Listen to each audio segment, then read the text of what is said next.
morning, students. Just now we are going to start about the private company. Okay, private company is a company which has minimum 2 members and maximum 200. There is restrictions on the transfer of shares of private company. It is cannot invite public to purchase its shares or debentures. There are 3 types of private company from the viewpoint of liability of members. Okay, मतलब private company के बाद मतलब private company में क्या होता है कि private company के अंदर किसके मेंबर्स के ऊपर नंबर्स के देखे तो यहाँ पे मिनिमम 2 मेंबर्स होनी चाहिए और मैक्सिमम 200 हो, 200 से ज़्यादा नहीं, तो वो उसको क्या कहलाता है, प्राइवेट कंपनी। अंडरस्टैंड? मतलब minimum 2 members and maximum 200 members. Okay, तो वो प्राइवेट कंपनी कहलाती है। प्राइवेट कंपनी के जो भी शेयर्स होते हैं ट्रांसफर मेंबर्स के लिए होती है, पब्लिक के लिए नहीं होती है। जो पब्लिक कंपनी में होता है, पर प्राइवेट कंपनी में कोई भी पब्लिक ये शेयर खरीद नहीं सकते, परचेस नहीं कर सकते। मतलब ज़्यादा उनके मेंबर्स ही उनके शेयर्स डिबेंचर्स वगैरह कर सकते। मतलब प्राइवेट कंपनी के भी 3 टाइप्स है। Company limited by share capital, company limited by guarantee and company with unlimited liability.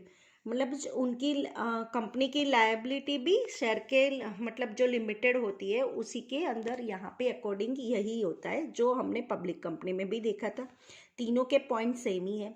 The liability of the members is limited up to face value of share purchase by them. Limited private company has to insert the words private limited at the end of this name. मतलब हमने पहला भी points में पढ़ा था कि company जो limited company होती है वो शेयर उनके जो मेंबर्स है वही खरीद सकती है, दूसरा कोई परचेज नहीं कर सकता है। और यहाँ पे जो कंपनी के एंड में नाम लिखा जाता है प्राइवेट लिमिटेड कंपनी। अंडरस्टैंड? मतलब जो भी शेयर खरीदेगा मतलब उसकी ही लायबिलिटी होगी, ज़्यादा liability company limited by share capital. Okay, और उससे ऐसी कोई कंपनी है ना, उसके कंपनी के एंड के लिखा जाता है प्राइवेट लिमिटेड कंपनी, लिखा ही होता है। जैसे पब्लिक में लिखा होता है वैसे इसमें प्राइवेट में भी लिखा होता है, आखिरी में लिखा होता है प्राइवेट लिमिटेड कंपनी। ऐसा मतलब कहला है कि company limited by share capital है, उनमें जो मेंबर्स है वो लिमिटेड है। फ्यूचर में कोई लॉस हुआ तो उतने ही पैसे देंगे जितने पैसे उन्होंने लगाए हैं। उसके बाद आता है कंपनी लिमिटेड बाय गारंटी। मतलब उसमें क्या आता है कि the liability of members of the company is limited up to amount of guarantee given by them. Members have to pay the guarantee amount at the time of liquidations. This company has to insert the word private at the end of its name. Okay, तो यहाँ पे भी private company के जो भी members होते हैं उनकी लायबिलिटी में गारंटी के साथ फिक्स होती है। मतलब पहले कंपनी में गारंटी लिखी होती है, अगर बिजनेस में लॉस हुआ मैं इतने रुपए दूंगा, उससे ज़्यादा नहीं दूंगा। और यहाँ पे कंपनी लिमिटेड बाय गारंटी, और उससे इसमें उनके वर्ड के नाम के आगे लिखा होता है प्राइवेट लिखा होता है, और वो लगता है मतलब नाम के एंड में ऑलवेज प्राइवेट लिखा होता है। सिंपल मतलब सिंपल सा खोले ओनली सिर्फ प्राइवेट लिखा होता है। और उसके बाद थर्ड एंड लास्ट पॉइंट है company with unlimited liability. The liability of the members of the company is unlimited if the debts of the company exist its assets members become liable personally. In case of liquidations of the company, members have to pay contribution from their personal assets. The word private is to the insert in the name of this company. मतलब उनके यहाँ पे भी ऐसा ही है कि company के and में प्राइवेट लिखा होता है। अनलिमिटेड लायबिलिटी में किसे लेते हैं, जिसमें कोई भी मेंबर्स है उनसे कोई भी प्राइवेट कंपनी में उनकी लायबिलिटी अनलिमिटेड होती है, जिनमें अगर फ्यूचर में कोई भी लॉस हो गया, डेप्ट बढ़ गया, कर्जा बढ़ गया, तो उनको अपनी पर्सनल प्रॉपर्टी एसेट्स बेच के भी ये लॉसेस उनको चुकाना पड़ता है। उसको बोलते हैं company by with unlimited liability. उसके आगे भी प्राइवेट ही लिखा होता है। नंबर ऑफ मेंबर के हिसाब से आता है। लास्ट टाइप है 1 पर्सन कंपनी। उसको क्या बोलते हैं, 1 पर्सन कंपनी। मतलब जो कंपनी होती है वो 1 पर्सन, जैसे 1 person company means a company in which 1 person is a member. 1 person private company can enter into the contract with director who is it members articles need to be presented before the registers of companies at the time of incorporation of company.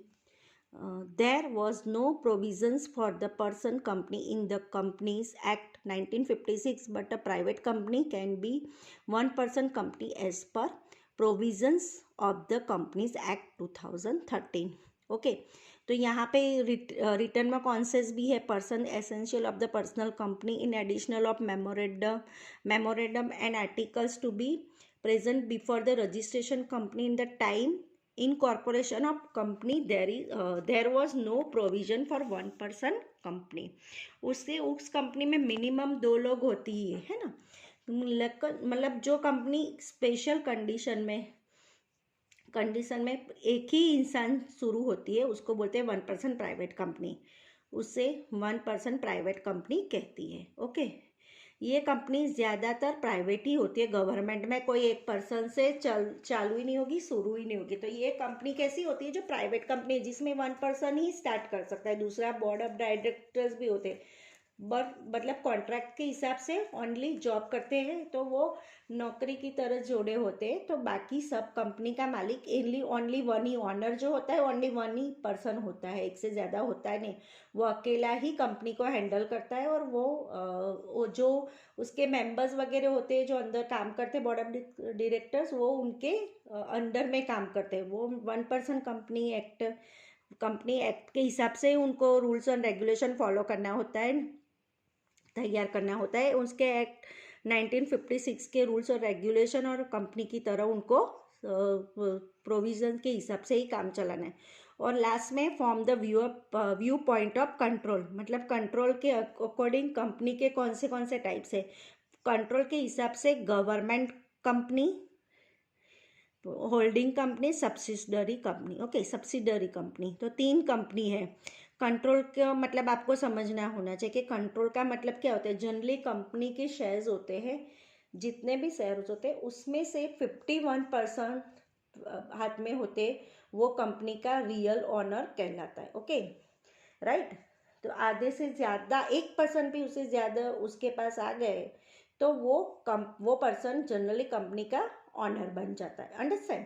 Real honour मतलब जो company का ही चलता है, मतलब वो ही जो decision लेता है उसका ही पर्टिकुलर डिसीजन उसी का ही चलता है. जैसे गवर्नमेंट कंपनी में क्या होता है कि जिसमें कंपनी होती है जिसमें if the minimum 51% of the paid of capital of company is held by central government, state government or more than one state government, central governments and one or more than one state government is called government company.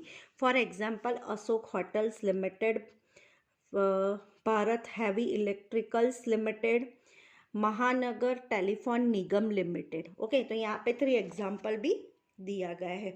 Company में मतलब 51% share होते हैं, 51% share किसी के पास होते हैं company के कम से कम. तो 51% शेयर के हिसाब से गवर्नमेंट के हाथ में हो, कोई भी गवर्नमेंट हो, ये सेंट्रल गवर्नमेंट हो, स्टेट गवर्नमेंट, कोई दूसरी स्टेट गवर्नमेंट, दो साथ में मिलके भी एक मतलब जो 2 गवर्नमेंट साथ में मिलके भी हैंडल करते हो क्या वो चीज़ हैंडल करते हैं शेयर. तो वो इन शॉर्ट में यहाँ पे जिस कंपनी के 51% शेयर से ज़्यादा शेयर हो तो कोई वो कंपनी का ऑनर गवर्नमेंट के हाथों में है, गवर्नमेंट कंपनी कहते हैं. ओके तो ऐसी गवर्नमेंट कंपनी के इंडिया में है अशोक होटल मैंने बताया limited, Bharat heavy electric limited, BHEL कहते हैं, महानगर टेलीफोन निगम लिमिटेड MTNL कहते हैं. ये सब कंपनी है गवर्नमेंट कंपनी कहलाती है. इसके कंपनी के पास 51% शेयर है तो वो सारा हैंडलिंग गवर्नमेंट कंपनी में. उसके बाद आता है holding company. Okay holding company means a company which holds more than 50% share of other company and has the right to appoint majority of directors in the company. Okay तो holding company के ऐसे कहलाता है कि जो company दूसरी company के 51% से अपने पास रखते हैं और उस कंपनी को होल्डिंग कंपनी मतलब कोई दो कंपनी होती है, पर उसके एक कंपनी ने दूसरी कंपनी के 51% आप खरीद के रखे और दूसरे के पास 49% है। 51 से मतलब 14 या 50 से ज़्यादा हो गए तो होल्डिंग कंपनी कहलाती है ना।